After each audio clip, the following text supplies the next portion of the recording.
Salutations, ladies and gentlemen. Really appreciate you guys taking some time out of your busy days to join me for today's video. I have wide receivers and I am going 36 deep in this video. So I have wide receiver 1s, 2s, and all your flexes covered, so you will not have to guess between who you should be starting in week 3. I want to give you all the information I possibly can so you can make the best decisions possible. Before we get into the content, would greatly appreciate you crushing that like button for me. Do not forget to subscribe to the channel. There is so much good content coming out. Relentless Press is dropping something Monday to Saturday, 1 video at least, sometimes 2 per day. So you gotta do that if you do not want to miss a thing. And with that out of the way, let's hop into these wide receivers.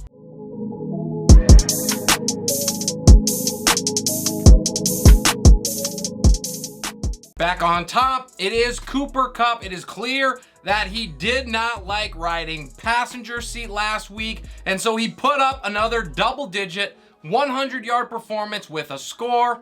My bad, Cooper, probably will not happen again. At 2, it is Justin Jefferson against Detroit, and unfortunately, even Jet is not immune to Kirk Cousins in prime time. What can you do? To 3, and it is Davante Adams. He is traveling to Tennessee against a Titan squad that ranks 29th against wideouts. Adam has a bad taste in his mouth after bombing in the final 3 quarters against Arizona, so this sounds like trouble for the defense. To 4, it is Ja'Marr Chase. He gets New York on the road. He has 25 targets, 183 yards, and a score through 2 weeks, so let's not panic. After a so-so week 2, he is going to be fine. Rounding out my top 5 is Stefon Diggs against Miami. What a performance he had on Monday night. Diggs, he has dominated for 2 straight weeks with top 6 finishes. Headlining my second tier is A.J. Brown against Washington. He would have probably had a bigger game against Minnesota if it was necessary, but clearly if you watch the game, it was not. He is due to boom here with the Commanders giving up nearly 40 points a game to the position. To 7, it is Amon-Ra St. Brown against my Vikings. He is locked, loaded, and ready to decimate. He's seen 12 targets in each game, scored 3 times, rushed for nearly 70 yards, and right now, he is the overall wide receiver 3. Deebo Samuel is next at 8. He gets Denver, and while he hasn't exactly been what owners were hoping for so far this year, he has still produced over 150 yards and he's scored. This week, he gets his first wide receiver 1 finish. On to 9, it's Mike Williams, and I was this close. I had him ranked as my wide receiver 9. He finished as the wide receiver 8. Jacksonville is allowing 31 points a game to the position. We still don't know what's going on with Keenan Allen. Right now, it looks like he might miss, so Mike Williams will see even more looks. To the 3rd tier, and it's Tyreek Hill starting it off, and his teammate Jaylen Waddle is right behind him. Both of these guys get knocked because Bills, but they have the talent to beat any coverage and the speed to break free on any play. When both of them are playing at their current levels, they are extremely dangerous, so this is going to be a very fun matchup to watch. My last wide receiver 1 for week 3 is Courtland Sutton. This ranking right now is assuming that Jerry Jeudy is either going to be limited or miss this game completely because Sutton dominated once Jeudy was out of the game. San Francisco is a top 3 unit against wide receivers, but Russ has to throw to someone. Sutton is going to be his man. T. Higgins is my next dude, and it was Higgy's turn last week, and it feels like this matchup against New York is going to be everybody's turn for the Bengals, who I am not quitting, as brutal as they have looked so far. At 14, I have Christian Kirk against the Chargers. Hopefully you were able to check out my buy-sell video for week number 2 and make a move to get Kirk on your team. He is gonna be hard to make a move for right now after another really big game. It's a really solid connection that he has with Trevor Lawrence, who's going to continue to feed his best passing asset. Starting out tier number 4, I have Michael Thomas. and I'm not sure even the greediest of owners could have hoped for this great of a start for Thomas. He's already scored 3 times. He's seen 8 or more targets in both contests. What year are we currently living in? Marquise Brown is up next at home against the Rams, and Hollywood really has not kicked it into high gear just yet, but he really needs to do so as soon as possible. Kyler needs all the help that he can get right now, and there's not really many other people that are going to be able to offer it. A shootout here with Los Angeles would bring ideal conditions to do just that, and the Rams are allowing 45 points a game to the position, so that seems likely. DJ Moore is next at 17. I am really hoping that this Panthers offense can turn it around because it has not looked good so far, to say the least. Moore should be fed here and hit double-digit targets after seeing just 12 so far this season. What is up with that?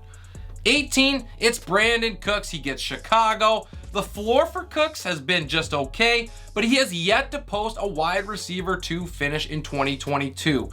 He's had the looks, he's had 22 targets so far to his name, and I know that the Texans offense caps his upside, but this just seems ridiculous. I think he pulls it off against Chicago, who were unable to even stop that lowly Packers wide receiver core. Gabriel Davis is in after missing last week. He was limited on Wednesday, but the return to practice, even in that fashion, is a good sign. He has plenty of upside against a banged-up Dolphins secondary that just got completely lit up by Lamar Jackson. It also would not surprise me if Josh Allen looked his way a little more to get him back in the groove after missing week 2. At the top of tier 5 and rounding out my top 20 is Rashod Bateman traveling to New England. Even though the Patriots have a decent secondary, it is not going to be enough to slow down Rashod. He has been consistent with back-to-back top 24 finishes and a score in each game as the wide receiver 1 in Baltimore. Next up at 21, it's Diontae Johnson against Cleveland. There are already rumblings about Mitch Trubisky's leash being very short, and why wouldn't they? And that could be great for DJ. It certainly cannot get any worse. He's seen double-digit looks twice, but the value on those has been low. I think sooner or later he's going to break free, but until that happens, the volume here is going to have to suffice. Next up at 22, it is CeeDee Lamb against the Giants. He's caught only 9 out of 22 targets thus far, which is not ideal, but it does make sense considering the quarterback situation there. I do not see a ton of upside for Lamb, but he should continue to post at least decent numbers. The Giants' number 2 ranking thus far against wide receivers is deceiving because they have played offenses with really poor passing attacks, so I think Lamb is going to be good here. 23 sees Drake London against Seattle, and welcome to wide receiver 2 land, my man. He is the current wide receiver 16. He hasn't gone under 74 yards so far, and he was able to score last week.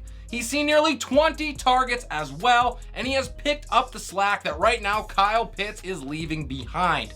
Drake should continue to see a massive target share all season long. Terry McLaurin headlines tier number 6 and is my last wide receiver 2. He has yet to finish in this range with production coming from all over Washington's passing attack. He could be hard-pressed to again if Darius Slay shadows him, but I am betting that he just makes it in as the 24th ranked wideout here.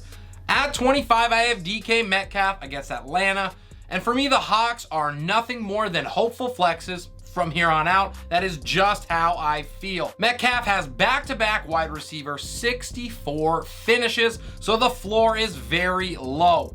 Atlanta at least offers some upside, but not enough for me to put him any higher than this. This is as boom or bust as it gets. Curtis Samuel is next at 26. It is time to pay attention, ladies and gentlemen. Samuel's finishes of wide receiver 17 and wide receiver 12. He scored twice on 20 targets, and he has 171 total yards. If he can stay healthy, he is going to be a fixture as a weekly flex option. Next up, it is JuJu Smith-Schuster, who is really tough to rank because we do not know where the balls are going from Kansas City on a week in and week out basis. He's going to have weeks like he did on Thursday night where he sees just 3 targets. So roll the dice if you are feeling lucky. He might just crack the top 40 for the first time this year. Allen Robinson is next. He gets Arizona. He was able to bounce back after he was invisible in week 1. He had a wide receiver 2 finish last week, but the lack of targets is still not great for him.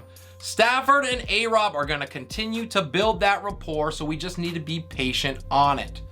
At 29 and for now, I have Michael Pittman Jr. He is on track to play as of this recording, but he did practice on Wednesday last week like he did this week, and then he missed last Thursday and Friday, so it is hard to tell if he is going to be able to go.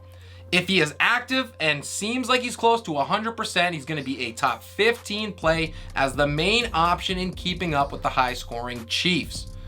At number 30 and at the top of tier 7 is another question mark in Jerry Jeudy, who missed practice on Wednesday, which isn't surprising, but it's still not what we wanted to see. I'm going to keep him ranked and conservatively for now, but check back in on Saturday for my updated rankings. He is going to either jump a bit or be completely removed from them. Up next is Amari Cooper against Pittsburgh.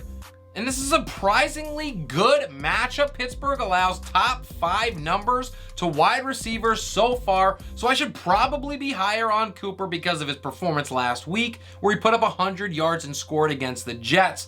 I just don't believe it yet, but if he's a wide receiver 2 for you this week, I do get it. To 32, it is Tyler Lockett against that Atlanta squad, and yes, I have not one, but 2 Seahawks in my rankings. This is what happens when you get the Falcons, who allow over 42 points a game to wide receivers. So it's either going to be him or it's going to be DK. Both of these guys have to at least be considered as flex options. 33 sees Jakobi Meyers. Nobody allows more points to the position than the Ravens. Meyers has 19 targets. He's got 150 yards receiving. And I am still seeing Jakobi outside of the top 40 in people's rankings. I don't get it. What am I missing here? At the top of tier 8, I have Darnell Mooney against Houston. I did not want to have to go back to the well, but I am in on Justin Fields. And if I am in on him, it seems only reasonable that I also have his wide receiver 1 at least considered as a flex. To 35, one of the last couple guys I have is Adam Thielen against Detroit. I still think he's got something left in the tank, and if he does, this is a good week to show it with one of his patented touchdowns. The last wide receiver I have is Garrett Wilson against Cincinnati. He has 22 targets, is the current wide receiver 11, and has over 150 yards. Elijah Moore, on the other hand, has 12 targets. He's wide receiver 60, and he has not eclipsed 90. So my question is, who do you think is the wide receiver 1 in New York? And with that, I will bid you farewell. Really hope you got some useful information out of the video today. Let me know what you thought about my rankings. Drop a comment down below or a question. I get back to every single one that I receive. Please do not forget to crush that like button and also consider subscribing to the channel. It helps me out a bunch, and I cannot thank my current subscribers enough. I appreciate the engagement, guys. Let's keep working our way up to our first 500. This is Relentless Press. I am your host, Abraham Opads, and we will see you next time.